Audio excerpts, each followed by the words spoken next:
All right.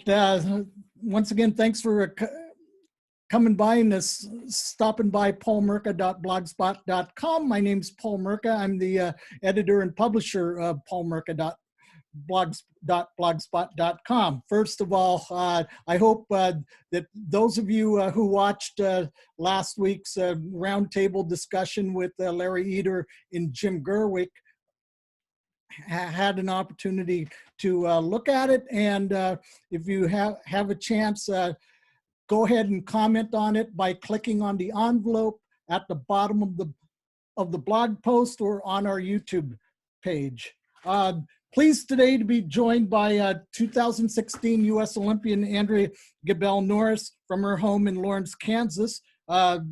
The native of University Place just outside of Tacoma, was sixth at the USA Indoors in what was pretty much a very short indoor season after having competed very sparingly over the last 2 years. Our conversation is going to be pretty much free-flowing. We'll have during conversation, we'll have some slides over in the background, so and those slides are pretty much going to be in chronological order, starting from her time at Curtis High School in Tacoma. Andrea, first of all, thank you very much for stopping by. What's going on with you now? Right now, yeah, we're quarantined. We have stay-at-home in place here in Kansas, and so I'm home. My husband actually works in the emergency department, so we're a little stricter on ourselves than maybe the average people are, just making sure that we're doing our part in this whole thing. And so, yeah, I'm at home. I'm doing as many workouts and as much as I can do to just stay sane. I am actually the director of donor hospitality and events for Kansas Athletics. So that also keeps me occupied with just work throughout the day, still kind of working an 8 to 5 schedule. So it's been an adjustment, but definitely fill my days with a lot of things. Now, I mean, what, I guess first question I'm going to ask you is, what were your thoughts about your past indoor season? Indoor season was just, I mean, I've changed a lot of things in the last 3 years. I mean, I've been kind of on a roller coaster ride of moving back to Kansas for my coach, Wayne Pate, and then having found out that he was moving to coach at Notre Dame. From there, kind of adjusted my training, became really comfortable in what I was doing here with kind of the new form of training. It was a lot of virtual stuff, and then just trying to get into smaller meets to just start jumping. I've battled injuries up and down for the last 3 years, and so indoor season, I was excited about just competing and not caring too much about where I was, but getting back into that just competitive mindset. And I mean, I really felt like I was there. I was starting to do things that maybe I haven't done in a long time, being a little bit fearless on the runway. And after injury, that's obviously a tough thing to do. You don't want to be hurt again. And so indoors, I walked away obviously very disappointed in my marks of what I was jumping, but really proud of myself for just kind of putting myself out there to do some things that I haven't done in a long time. So, yeah. What now that I think when you and I have been texting back and forth, you said you were pretty much locked out of the University of Kansas athletic facilities. What's training like for you right now? I'm just taking it day by day. I mean, I'm a planner. I mean, I'm a type A person. My whole life I've planned everything out to a T, and um, it's given me time to reflect on my career, on what I've done. And it's given me an opportunity to like really figure out what's best for me and what's best for my body. And so training's been interesting. It's it's been funny, it's been frustrating, it's been everything in between. Um, I'm doing as much as I can every day. A lot of that involves being out on the street running, and just doing workouts in my house. Lots of band work. I have TRX bands. So just kind of just breaking a sweat and feeling like I did something. Obviously, it takes a lot of stress off of like that, having to be on a runway and having to be jumping when the games were told that they were postponed. So just staying fit right now and kind of taking things day by day. Right, right. Okay. Now, yeah, before all this went down, I assume you had in your head, a plan as far as meets between now and the trials. What were you looking at from a scheduling standpoint? I was looking at, I always enjoy going out to Phoenix and jumping at the Sun Angel Classic. That's kind of where I usually start my season, because you're guaranteed some warm weather, and um, it's always been a good meet for me just to open up, whether that was long or triple jump. Uh-huh. From there, I'm fortunate enough to live in Lawrence, and Kansas Relays are right down the street from me, and we usually get a pretty good crowd out there, and I enjoy being at that. And so I was looking at jumping at Kansas Relays. From there, I was looking at going back west somewhere to jump. And so as I had the beginning of my season planned out pretty well, but I didn't know, I still didn't really know where I was at. And I was going to be okay with taking it kind of meet by meet, and seeing what was next. Like I said, dealing with injury on and off, I've gotten so accustomed to being set on what I was going to do, and then I would fight through injury just to get to those meets that I really wanted to do. So I was going to open up at those two meets, see where I was, and then kind of go from there. Uh-huh. Now, I guess in a roundabout way, does, not having the stress of the trials and having to get the standard, do you feel like you, in a roundabout way, that you've been able to buy some time, to get your body to where you want it to be? Yeah. This whole thing, I mean, it's new for us all, right? And Right. so what it provides, or what it gives us more time to do, what it gives us less time to think about, it more time is more time. I mean, you can take that as like, it's a great thing, it's more time. Right. It's also another year. Yeah. I turned 29 this year. I'm one of the older triple jumpers. I've put a lot of stress on my body, and so there's also that. It's another year that, I mean, I think I've put it out there enough that I was retiring after this year. This was going to be my last year, and so that whole taking it day by day, I think for myself, I have to like narrow it in, and Right. maybe not see that whole year. Like maybe just see right now, I'm going to focus on myself. I'm going to focus on my mind, my body.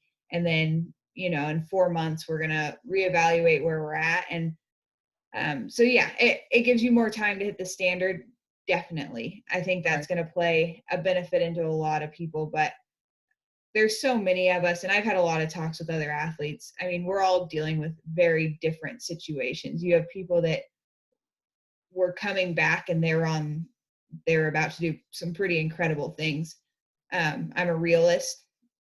I wasn't in a great place before all of this. And so who knows where I would have been in 4 months. But that also goes for a year. Who Right. knows where my body, and like I said, injury up and down.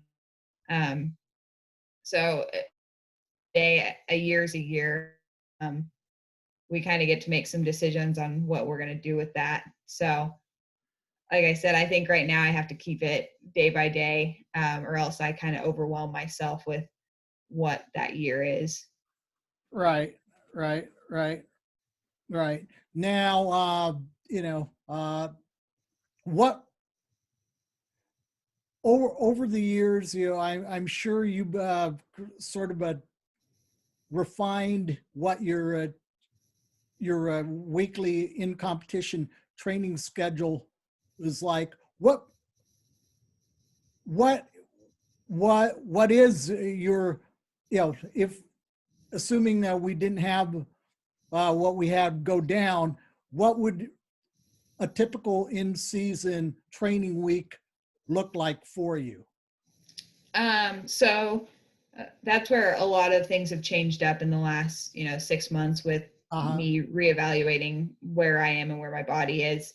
Um, I switched over to lifting 3 times a week instead of doing, plyometric or like technical side or running sides of my workout.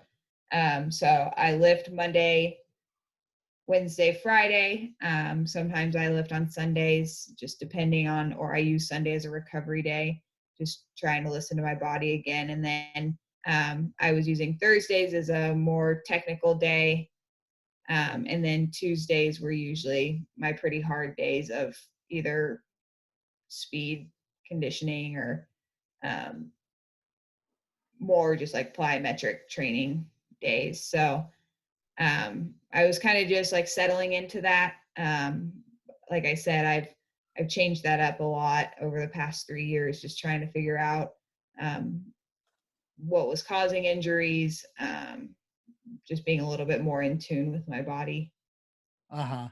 Yeah. I'm assuming that over in Lawrence, you're working with, like uh, physical therapists or any any other people in your Yeah, I was working with chiropractic and massage, um, trying to get my feet to cooperate. uh-huh. You know, what specifically, now you mentioned that uh, getting your feet to cooperate. What were some things that were the issues with your feet? I had a nerve, or I've been dealing with just like a nerve impingement in my left foot. And then right at the end of last season, I tore a smaller muscle in the like arch of my foot. Uh-huh. Um, so it that definitely, I mean, my feet are everything, and um, I've kind of seen injury kind of work down my body, which isn't the greatest sign that it's doing so.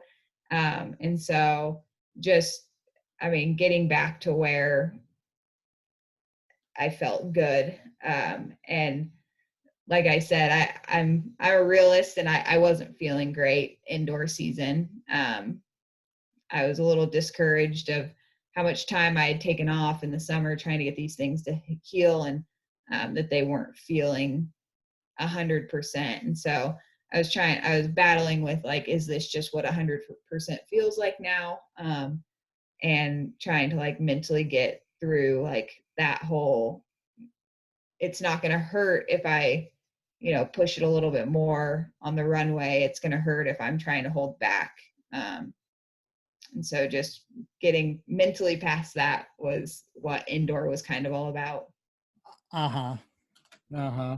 You know, uh, we have no idea what's going to happen over the next couple of months, weeks or months, or whatever. But assuming we get to some semblance of normal, I assume that you had a plan for maybe a truncated outdoor season. That's a great question. This whole thing is just, I mean, it's really weird. I would be lying if I said I had this like huge grasp on like what's happening and what I'm going to do. I kind of get this like insider word being in the athletic world of collegiate athletics. Like you have all these, well, it's looking like this or it's looking like that. And so I get that. I mean, I have a husband that works in the medical field. And so I get a lot of input on, when this is going to peak, when we're going to see. And then you have obviously local media and what they think. And so I think what it all goes to show is, I mean, we don't know. We don't know what's happening. And so I don't know how long this is going to go on. I know for a fact with what I've been doing at home with the lack of access to a runway, would it be safe for me to jump out of this? I don't know if that's safe to say right now. Right. I definitely haven't jumped. I haven't, I've done some bounding on concrete. And so it comes to a point of like, what's worth it? What do I need that outdoor season, that little bit of outdoor season? Financially, I'm fortunate enough that I don't. And so I can take this time to like focus on what is next for me. Like, I got to get my mind in a space that like either is ready to go or is ready to not. And so I think it's just for me, I've literally been taking it day by day. If I wake up and I'm ready to if my body feels one way, I do something. For the first time in my life, I don't have a plan. Because I think, to be completely honest, I don't want to let myself down again. And that for the last 3 years, I've trained for this moment that's now been postponed. And so I'm ready to just roll with the punches and see like where life takes me. And I'm loving every minute of it. And so if outdoor season rolls around and there's some meets and I'm feeling good and I just want to go out and compete, then yeah, I might be out there. But my training situation right now is very minimal. We tried getting into a high school with a track and we got kicked off immediately by law enforcement. So they don't want you out there. I'm not going to risk my health and other people's health just to get on a runway in hopes for an outdoor season. Like I said, I'm fortunate enough that I'll be okay if there's not one. Yeah. I mean, basically, it looks like pretty much since you graduated from Kansas, you've competed all these years as a pro without the benefit of a shoe or an apparel contract. Does that really put a lot of stress on you at all? How is it, between, what it is now? Because it sounds like you sort of accepted the fact that you may or may not get a shoe or an apparel deal as opposed to when you first turned pro. Yeah. The stress of the sponsorships is something, I can't explain it. I came out of college, the best triple jumper in the country. Right. I was nowhere near what, Katura and Tori are jumping now. They're doing incredible things for the triple jump and they wholeheartedly deserve everything that they have. I was not competitive on a global scale, but I was nationally. And so, I mean, I guess you could say that I've accepted that my main source of income is probably never going to be track and field. If that sounds really negative, probably does. But I think I've just gotten to the point where with the injuries that I've come in and out of, and like trying to figure out a training situation and trying to figure out a coach, and just like kind of feeling alone in all of that, I've really like managed to figure out any way that I can take all the like excess stress off of me, and that constant like trying to fight for a shoe company or a sponsor. I had to kind of like let that go a while ago. I mean, I've been fortunate enough, like I said, to have some support, and just smaller local companies, or my family has been incredibly supportive since I've been married. My husband's been supportive, and I have a great job now. And so, I mean, to buy a pair of spikes is not gonna like kill me. Yeah, does it stink to not have somebody that fully believes in me or like wants to invest in me? I mean, that's hard sometimes, but it's also made me grow as just a person and an athlete through all of this. Right, right. Now, you're kind of funny that you mentioned Trey, because Trey's the next slide. It's like Trey. you two got married last year. How big of an influence is he? Well, he's my husband, so he's I mean, pretty influential, in definitely in the most positive way. right. I've always struggled with just like fully committing to track and field being like the one and only thing that I'm doing in my life. Part of that might be the financial burden of it. Part of it might be just who I am. Yeah. And I mean, but everything Trey and I have done has like navigated around track and field. I mean, we got married last year because it was an off year, and I knew that we could get married, and then I could get back to training. And so you sacrifice a lot for this sport. All these Olympians do. I mean, it would be crazy to interview all these Olympians and like really listen to like what they sacrifice to be in that space. And then the medalists, like that's a whole nother level. And Trey's been like on that path with me, like from, I mean, the day we met. His dad's he was a steeple chaser. He ran under Bowerman. So I mean, the track stuff runs in his blood. He knows how to support it. He knows exactly what to say, what to do. He's a massive part of why I made the 2016 Olympic team. He supported me through like some pretty lows of my track career, and then was there to kind of ground me on some of my biggest highs. So, I mean, it's a different life. I mean, there's different things that you deal with once you're married, I guess. But it's been nothing but positive for me. I mean, I have a partner in everything I do, and he supports absolutely everything I do. I mean, we just celebrated our 1-year anniversary yesterday, and Awesome. Congratulations.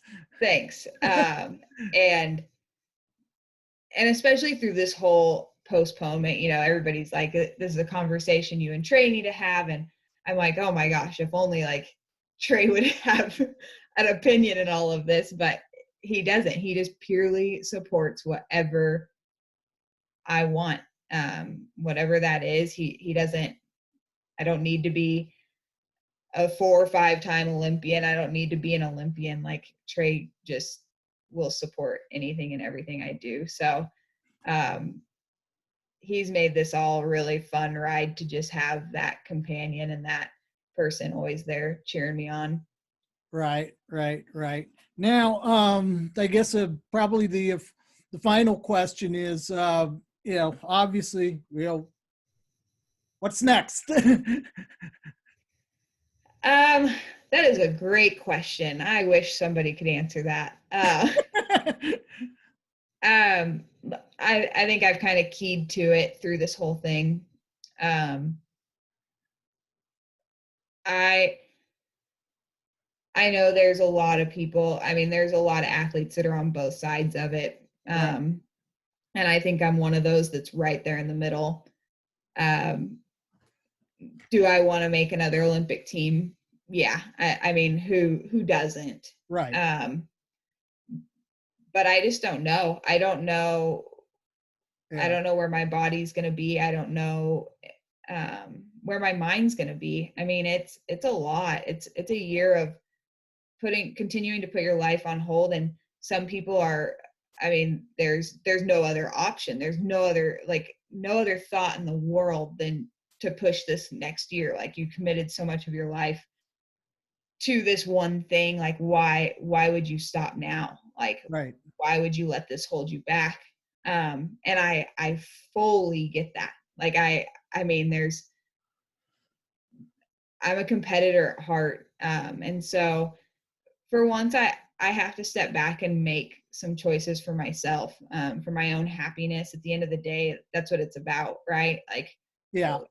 What do we live this life for? And I've respected the athletes that have come out and said, hey, I said I was going to be done this year and I'm done. Like, I'm ready to move on. And I respect that, like, so much too, because I couldn't imagine doing that right now. Like, as much as that may be where I'm swaying, that's a hard thing to say. So, like, so much respect to those athletes as well. I've just seen, like, an incredible, like, the hearts and, like, the purity of so many people. And it's been inspiring to me. I can honestly say at this point, I don't know. I don't know what, to be completely honest, Eugene 2022 looks a lot like prettier to me than the Tokyo 2021, just because it's been a hell of a ride. Yeah. Like, the last 3 years has been up and down, and what better way to, like, really throw it for a loop than postpone it. Right. And so I'm just gonna see where my heart and where my mind and my body takes me. I think it's hard to put a definitive, like, end on anything right now. We all just found this out 2 weeks ago. I was one of those people that was in complete denial that it would come to this. And so, yeah, I'm dealing with that part of it. And I think that mental part of it is so, so important for me at this point. I gotta love what I'm doing. And so I know that no matter what happens next, this has also given me some time to be pretty freaking proud of everything that I have done. And to start making some decisions for myself and not be so caught up in what maybe other people think I have left or I don't have, like, Right.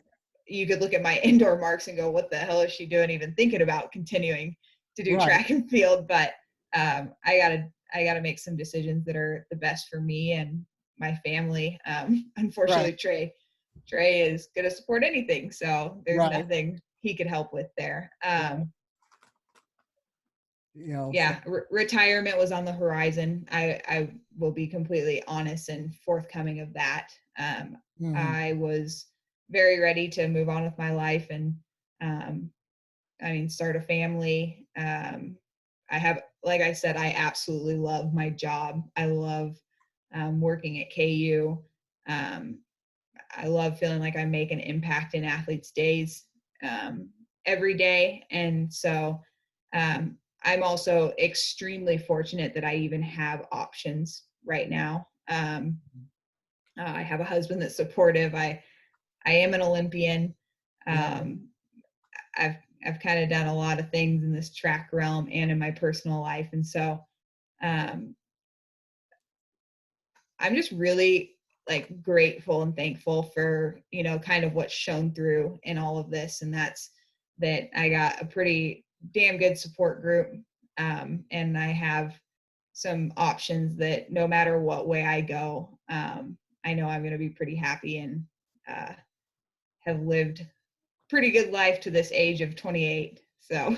Oh, absolutely. Although, you know, I guess, you know, since both you and Trey are from the Northwest, you know, you know, Eugene 22 would be in the fantasy world. That'd be the best way to leave, right? Yeah. You know, I'm honestly, Paul, people think I'm crazy. I mean, I've put things out there of like, there's nothing like, you can do anything you want. Yeah. In my mind. I mean, could I come back in 2028 in like LA and do long jump? Or, I mean, I was an 800 runner in high school. Like, could I train for that? Like, if I honestly feel like if you put your heart and your mind to something and you like really love what you're doing, and you still have it in you, like you can do it. And so I think that's what makes it the hardest to be like, yeah, maybe Tokyo 2021 or Eugene 2022 isn't my thing, but like you might see me back in Hayward. Like there's nothing I want more than to compete in the new Hayward and to have competed in the old Hayward.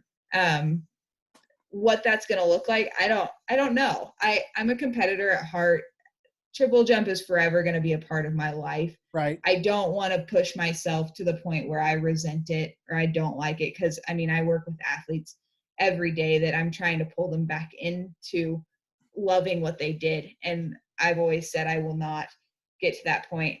Heck, I've said I want to go join the LPGA one day and become a professional golfer. And like, could I do that and work really hard at that? Who knows? Like, I don't want to put limits on myself. And I think I've spent the last 3 years really like holding these standards that were mentally exhausting. And so I'm really, this whole postponement has kind of shine a light on like, we don't have, I mean, we can only control ourselves in all of this. So let's be happy and enjoy the ride of it all.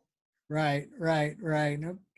Okay. Hey, well, you know, once again, Andrea, thank you for taking some time out from your day to talk to me. And for those of you who are watching this, if you like some of our videos, please comment once again by either clicking the envelope at the bottom of the post or leave a comment on our YouTube page. And once again, folks, thank you very much. We'll see you soon. Stay safe. Wash your hands. Have a great day. Thanks.